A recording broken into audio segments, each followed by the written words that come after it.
1/3 of affluent investors said that the stock market conditions are the one factor that most affects their investment plans. This is down 5 percentage points from January, when this question was last asked. It's a reflection of the market's comparative stability over last year, when dramatic market swings with triple-digit moves both up and down in the Dow Jones Industrial Average seemed to be the norm. Earlier this month, stocks were up 25% since their October lows, when anxiety over Greece and Europe was at a peak. Retirement is another key factor impacting investment plans for 13% of affluent investors, up 1 percentage point over the last 3 months. A first quarter Spectrum Group wealth level study of households with a net worth between $100,000 and $1 million, not including their primary residence, found that retirement is a key concern, particularly for the youngest baby boomers ages 45 to 54. 61% expressed concern about being able to retire as planned versus 44% of the overall mass affluent investor community. Similarly, 61% fear running out of retirement income versus 48% of respondents overall. 12% of affluent investors said the economic environment is the factor most affecting their investment plans, a decrease of 6 percentage points from last January, and down from a peak of 30% 3 years ago in the midst of the recession. The Spectrum Affluent Household Outlook remained in positive territory for the 5th consecutive month, as it rose 3.58 points to 17.58, an 11-month high. Overall confidence in household income jumped 10.16 points to 17.58, the highest level in nearly a year, while household assets gained 8.21 points to 27.43, another nearly year-long high. But overall confidence in the economy dropped 9.29 points to 6.11, the lowest level in 3 months. The Millionaire outlook is at its highest point in just over a year. It gained 1.75 points to 20.96. Millionaires expressed confidence in company health, which gained 9.53 points to 13.29.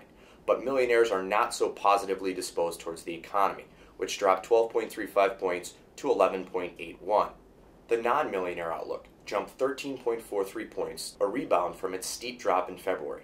Household income gained 25.66 points to 19.76, but the economy is still in negative territory, where it has been in all but 2 of the last 12 months, although it did gain 2.8 points to negative 1.14, the highest level since last May. Looking forward, we're going to continue to monitor many things over the course of the next month, which will definitely include the continuing turmoil in the Eurozone.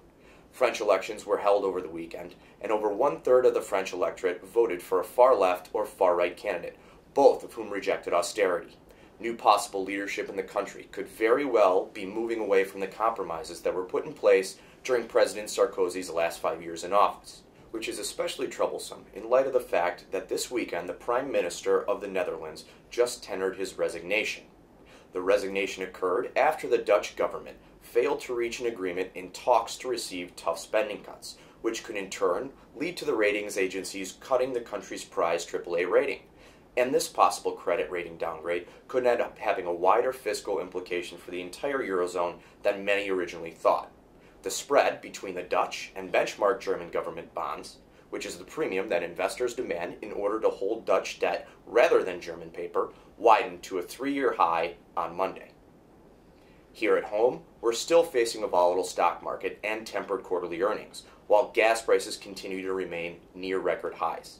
The uneasiness in the stock markets is only further heightened by the lack of ability to maintain any sort of positive momentum, and the ebbs and flows of the market over the past 4 or 5 trading days has the S&P close to testing a key technical floor of 1340. Despite less than ideal economic data reported over the past couple days, the market does remain somewhat vigilant.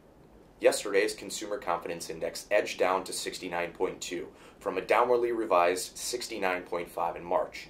Economists had expected a reading of 69.7 according to a Reuters poll.